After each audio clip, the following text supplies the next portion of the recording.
চলো আজ অনেক বললাম আমার প্রীতম কাজ বেশি কথা কম। তো আজকের কথাটা হচ্ছে কথাটাই বেশি। তো আজকের কথাটা হচ্ছে যে যারা বলছে আমার এটা কি আর্টিস্ট চ্যানেল, তো আগের চ্যানেলটা যেটা ছিল কি আর্টিস্ট চ্যানেল, এমন কি আছে যা আমি করেছি। তো ভাই দেখো, তোমরা হয়তো আমার নতুন সাবস্ক্রাইবার, যারা আমার পুরনো সাবস্ক্রাইবার বা যারা আমার বন্ধুরা আছে তারা সবাই জানবে যে আমি কি আর্টিস্ট। তো দেখো কি আর্টিস্ট 2023-এর রয়েছে বুর্জ খলিফা, যেটা তোমাদেরকে দেখাবো।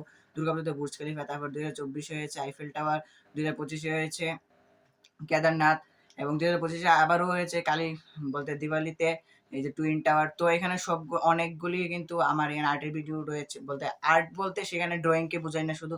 আর্ট মানে হচ্ছে শিল্প, শিল্প মানে সেখানে এই যে যারা প্যান্ডেলের কাজ করে তাদেরকেও শিল্প বলে, যারা মাটির কাজ করে তাদেরকেও শিল্পী বলে, তারপর যারা ফুলের কাজ করে তাদেরকেও শিল্পী বলে। তো আমি এখানে আর্ট অনলি ফর এটা ড্রয়িং এ, কিন্তু আমার এটা চ্যানেল না। তো এখানে সব রকমের শিল্প রয়েছিল আমার আগের চ্যানেলটি। তো কিছু একটি কারণে আমি চ্যানেলটি এখন ইউজ করি না, চ্যানেলটি অন্য কাউকে দিয়ে দিয়েছি। তো আমার চ্যানেলে এমন কিছু রয়েছিল আগের চ্যানেলটাতে, তোমরা এখনো চেক করতে পারবে, সে এখনো ভিডিওগুলো ডিলিট করিনি। তো এই অনেক কিছু রয়েছে যে আমি রেকর্ড করেছি, বাট রেকর্ড না, বাট আমার কাছে এটা অনেক রেকর্ড, আমি নিজের কাছে নিজে অনেক প্রাউড ফিল করতে পারি সেটার জন্য। তো কি কি বানিয়েছি, তো এগুলি বানানোর জন্য আমার কিন্তু প্রচুর পরিশ্রম হয়েছিল। তো তোমরা যারা যারা দেখতে চাও, আমি এই ভিডিও লাস্টেও দিয়ে দেবো, তো তোমরা পুরোটা ভিডিও দেখো। আর যারা যারা নাকি বলছো, তো তাও তোমরা পরের বার কথাটি বলতে ভেবে শুনে কথাটি বলবে। তো থ্যাংক ইউ, এটাই ছিল আমার আজকের বলাটা। তো দেখো তোমাদেরকে দিয়ে দিচ্ছি আমি এখন পর্যন্ত কি কি জিনিস তৈরি করেছি। তো ফ্রেন্ডস দেখো, এটা হয়েছে আমার 2025-এ যে দিওয়ালি উৎসব রয়েছে। তো সেই দিওয়ালি উৎসবের যে টুইন টাওয়ার রয়েছে, তো সেই টুইন টাওয়ারটা, তো সেটা দেখো আমি তোমাদেরকে কিন্তু পুরো দেখিয়ে দেবো ফার্স্ট টু লাস্ট, কারণ এই ভিডিওটি আমার কাছে পুরো ভিডিওটা আছে, কারণ কিছুদিন আগেই মাত্র দিওয়ালি গিয়েছে। তো দেখো এখানে কিন্তু আমি তৈরি করেছিলাম যে টুইন টাওয়ারটা। তো দেখো টুইন টাওয়ারের রাত্রের ভিউ তোমাদেরকে দেখেছি। তো এটা প্রায় টুইন টাওয়ারের মতোই হয়েছিল দেখতে। তো দেখো বড় শিল্পীরা যেরকম বানায় আমরা তো সেরকম পারবো না, তাই আমরা যতটুকু পেরেছি ততটুকুই বানিয়েছি। তো দেখো প্রায় দেখতে সেরকম লাগছিলো, বাট আমি সাপোর্ট পাচ্ছি না তোমাদের। তো তোমাদের সাপোর্ট পেলে এটা নয় আরও প্রচুর ভাইরাল হতো। তো প্লিজ তোমরা একটু সাপোর্ট করো। তো দেখো বুর্জ খলিফাটাও কিন্তু দেখতে প্রায় বুর্জ খলিফার মতো হয়েছিল। এটা তো পুরো 100% বুর্জ খলিফার মতো হয়েছিল, সেখানে কোনো একটুও তফাৎ নেই। তো দেখো এখানে রাতের বেলার ভিউটাও তোমাদেরকে দেখাচ্ছি। তো দেখো এটাই হচ্ছে আমি কিসের শিল্প, তো এটাই হচ্ছে আমার শিল্পের বলতে যে প্রুফ সহ দেখিয়ে দিচ্ছি আমি কীরকম শিল্প। তো দেখো আমি বলছি না যে আমি এত ভালো শিল্প, আমি নিজে অনেক ভালো শিল্প মনে করিও না, বাট এগুলি তো দেখা যায় ঠিক না, এগুলি তো আর অন্য কাউ বানিয়েছে বলে আমার মনে হচ্ছে না।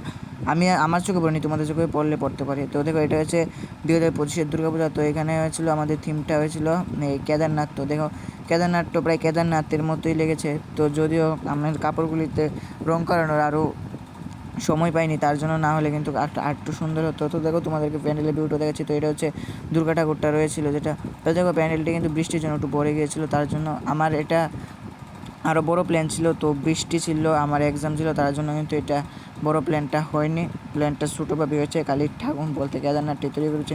তো দেখো এটাও প্রায় কেদারনাথের মধ্যে কিন্তু লাগছিল। তো তার জন্য যে প্রচুর টাকাগুলি খরচ হয়, দেখো টাকা ওর নিজের থেকেই দিতে হয়। তো তার জন্য আমার প্যান্ডেলটি এত একটি সুন্দর হয় না, বাট এত একটি ভাইরালও হয়নি। তো দেখো এর থেকেও বলতে আরও ছোটো ছোটো যারা তৈরি করে তাদেরটি ভাইরাল হয়, আমারটি ভাইরাল হচ্ছে না। তো একদিন না একদিন হবে, আমি আশা রাখছি। তো দেখো এটা হচ্ছে 2024-এ যে দুর্গাপূজা, সেটা হচ্ছে আইফেল টাওয়ার। তো দেখো তোমাদেরকে আইফেল টাওয়ার কিন্তু পুরোপুরিভাবে দেখাচ্ছি। তো আইফেল টাওয়ারও কিন্তু আইফেল টাওয়ারের মতোই লাগছিল।